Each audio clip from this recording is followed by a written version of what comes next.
Hello! And it's live from London, the Camila Dilemma Show. Camila Dilemma Show. I just made my own jingle. But anyway, hi guys, I'm Camila Cabello, and I'm live from London on Dan Wooten's Facebook. And in Crying in the Club, basically, it's a song from my album that's called The Hurting, the Healing, the Loving. And I talk about turning tears to ecstasy. And that's exactly what I'm going to do today. For the past 48 hours, you've been sending in your dilemmas and problems. And now I'm going to answer some of them live right here. Thank you so much for sending them in, and hopefully I can help. And hopefully there's somebody that I can send my dilemmas and problems to, too. Because God knows I need that, too. Let's get started. At Tutson99 says, Dear Camila, I always feel like people don't like me and I don't fit in. What should I do? Well, Tutson99, I really feel like not fitting in is not a curse. It's a blessing. That means that you have something unique in you. Not fitting in is a beautiful thing. You need to find your thing, the thing that makes you stand out from other people, and nurture that and be proud of that. Because I feel like our differences are what make the world exciting. I get so excited when I meet somebody that's completely different than me, because I'm like, okay, you have different interests than mine. You have a different personality than mine. I want to get to know how you work. It would be so boring if everybody was the same, which a lot of people are the same, but that's boring. You don't want to be like that. So what may feel like a disadvantage now, I promise you when you grow up, you're going to see that's actually a huge advantage. Because we need more people like you in the world, my friend. Woohoo! I wish I had a live studio audience. You guys can still be like, yeah, Totson! Woo! All right, the next one is from Emily Kirk. Dear Camila, how do you... Oh, dear Camila, it's like we're writing love letters to each other. Dear Camila, how do you re-fall in love with singing and songwriting and music again after being in a dark place? Well, I feel like for a while I was in such a dark place that I feel like I didn't know how to confront my emotions, and that's kind of why I stopped songwriting. And I feel like after stopping for like 6 months, it was hard to pick it back up and write again, because I feel like for me it's always, my thing is like it's always easy for me to do melodies. Like I can always do melodies, but I feel like lyrics can only flow out of me if I'm actually going through something at the time, because then I don't run out of ideas, because it's kind of like I'm just talking, I'm just feeling. But yeah, that was definitely, it was hard to pick it back up until I Have Questions happened, which is, I felt like the first time that I really started to open up again about what I was going through. And so basically from that song on, music just became my savior. Like I felt like I was just, it was really helping me reconnect with myself again, and it was really helping me talk about what I was going through instead of keeping it in. And that's what got me through it. So, yep. So music can definitely be, music is the most therapeutic thing, in my opinion, or any form of art or self-expression can make you re-fall in love with your passion, with life, with everything. So, yeah. Alexis Brock says, Dear Camila, how do you learn to let go of someone who's not necessarily good for you anymore? Ooh.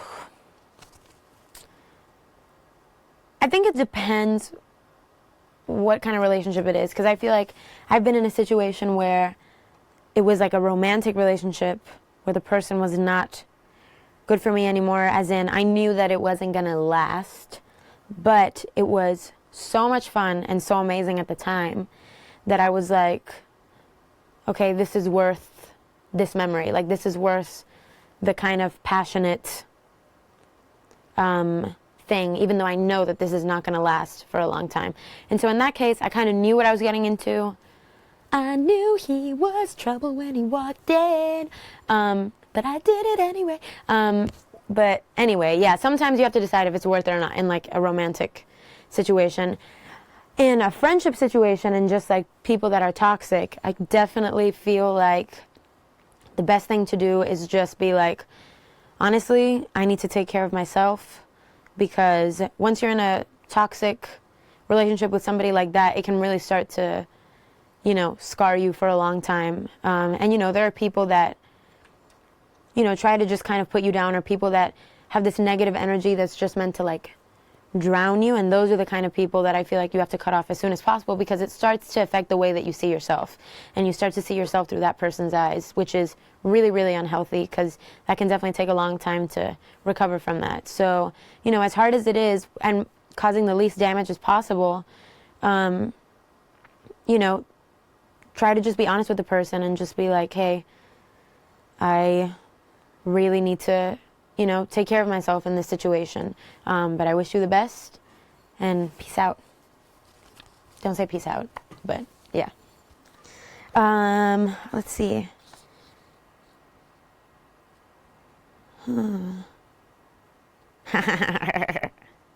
Dear Camila, my dilemma is I don't know how to prepare myself for the hurting, the healing, the loving. Will I need a new wig? At Camila Cabello. That's really funny. My dad, actually, it was so embarrassing. My dad made his profile picture a picture of a wig flying off. I was like, oh my God. I wanted to kill him. Anyway, yes, get a new wig. Dynamite Camila says, Dear Camila, my dilemma. How do I deal with stress? It's all consuming and exhausts me. I freaking feel you AF. Stress it's just, honestly, it just takes all of your energy. And it's just like, I feel like stress is one of those things where it just it starts with one thing, and it's kind of has the snowball effect that suddenly everything is stressful. And I feel like when I get stressed, I take a minute away from that situation, whether it's just walking, whether it's thinking about something else, whether it's watching a movie. And I just remind myself, sometimes I list like 5 things that I'm thankful for, whether it's like my health, being alive, my family, having a roof over my head. Sometimes just taking a step back from a situation and being like, okay, this is not that bad, or like zooming out, I feel like is really helpful, because no matter how bad something is, we still have some things to be thankful for. Just the fact that we're alive. So I feel like sometimes when you take the focus away and you focus on something else, that can really help. Zooming out can really help. Because I find myself stressing out over little things, whether it's like a performance or whether it's like an interview or like something that I'm nervous about. I'm like, okay, Camila, take a step back. And I'm sure for you, maybe it's like school or test, or I don't know, sometimes little things you have to take a step back. If it's like a big thing, obviously it really depends. There's a big range of scenarios, but try to talk to somebody about it. That also really helps too, is just like venting. Yay! Okay, at Jocelyn14_ says, Dear Camila, my dilemma, how do I become confident with singing in front of family? My friends hear me sing, but when it comes to family, I panic. That literally was me. I did the same thing, because I remember when I was in my drama club, I was comfortable like acting in front of my friends and even close friends. Like I would have like jam sessions with my family. I was so shy. I actually I didn't lock my grandma in a closet. I made my grandma just like go behind a closet when I visited her in Cuba one time. And I made her go behind a closet in order to sing for her. And she came out of the closet, and my grandma literally, like anything I do, she just cries. And she was like, oh my God, that was so beautiful, or whatever. I'm sure it wasn't. I was like 12 years old. I think it just meant a lot to her that I sang for her, because she always knew that I sang around the house. But I feel like, I don't know if I have good advice for this. I think the best thing to do is realize, I think sometimes with family it can be scary because it's people that you you think a lot of, and people that you see all the time. And so it's always scary to feel like you're going to, be embarrassed by somebody that you really love, or somebody that, you want to, you want to impress or anything like that. But I feel like the best thing to do is to just get it over with, honestly. Sometimes there are things in life that no matter how much you try to make yourself feel less nervous or less scared about it, you're never going to feel less nervous or less scared about it. You just have to go and do it. And once you do it, even though you're going to, feel really nervous in the moment, after you do it, you're like, oh, I survived. I'm still here. And you realize that it's actually not that bad. And I promise you, once they hear you, they'll be like, oh my God, that's going to mean way more to them that you actually shared that part of yourself than, them judging you on how good you sing. Your family doesn't care. They just want to love you. So yeah. Let's see.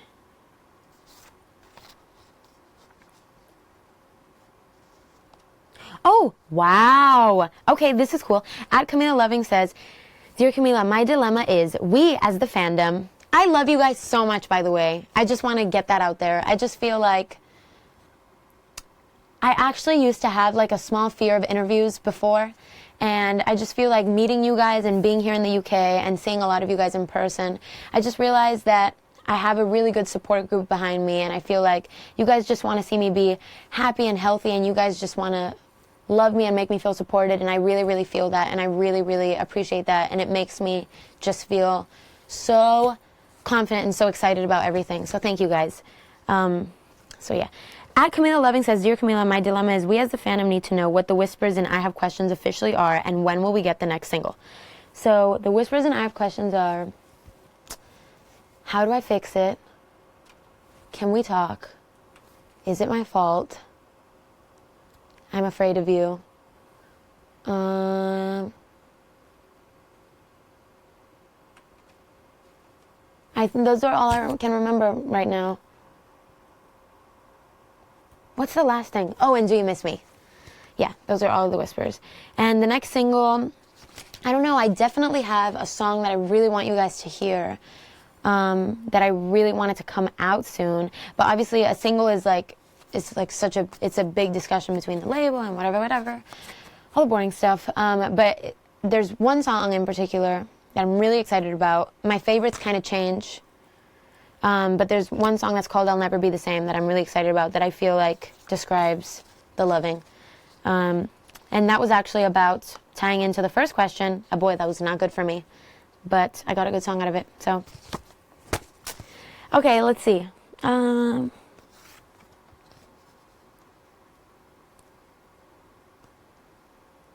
What's a fuddy-duddy? Let's see. Oh, that is. Aww.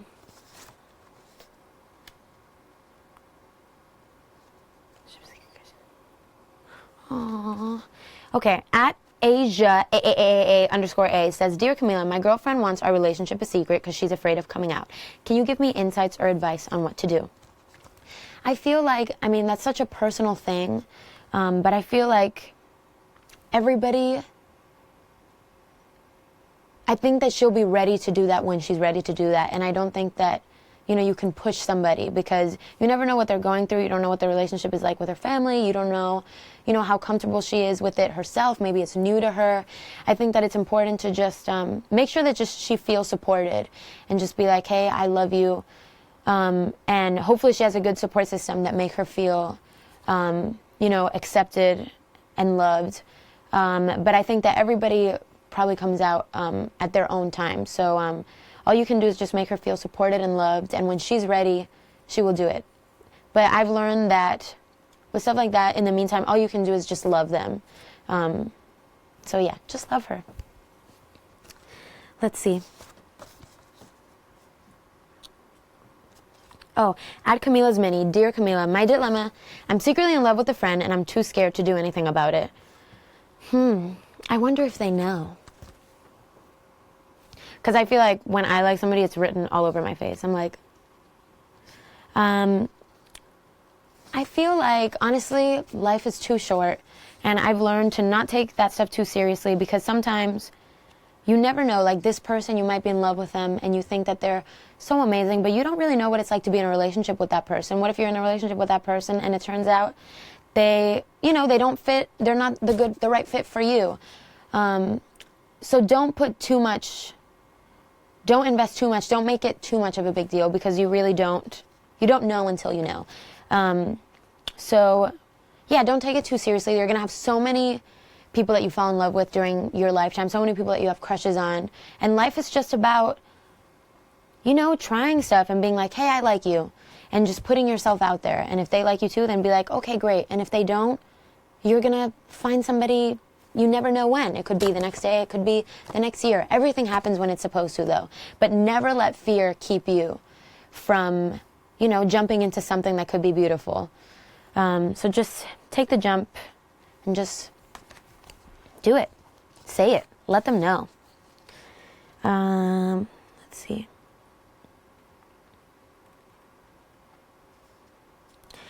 At Haley _ 5H Roses says, Dear Camila, I'm in love with someone, but we are long distance. How can we make our relationship not die? I feel like there's something, I know that long distance is probably hard, but I feel like there's something romantic about it because you're not seeing each other for a lot of the time, but when you do see each other, there's so much anticipation built up and so much, you know, fantasizing and so much stuff in your head that when you do see them, you guys are probably so excited to see each other, and it makes your time that much more valuable. You know, I feel like when you're away from something and then you get just a little taste of it, it just makes you savor that so much more. So yeah, I feel like in the meantime, just be very romantic. And remember, I feel like the most important, the biggest sexual organ is the brain. But what I'm saying is, oh my God, was that bad? But I'm saying like, you know, just, I feel like just saying sweet stuff to somebody and just cultivating that emotional side of it is really the most important thing. And you can still do that long distance, even if it's hard. And if it's not meant to be, you know, it won't be meant to be. Let's see.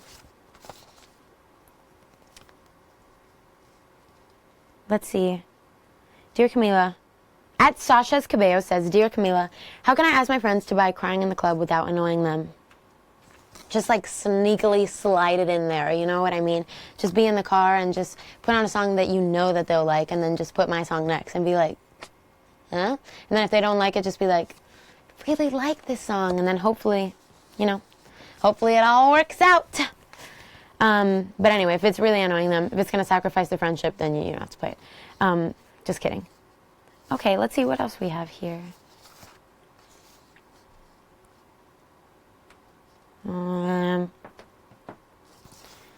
I've kind of answered all the questions. Cool. That's just about all we've got time for today, guys. This was so much fun. I hope I did a good job.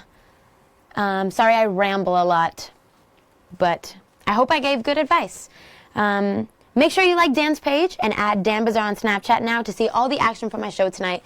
I love you guys so much. I want to give so much love to you guys for all my UK Camilizers and also just my fans in general for being so supportive of me and for sticking by me and for everything that you've done with Crying in the Club and questions as well. I love you guys so much, and I'm so excited to keep sharing this music with you.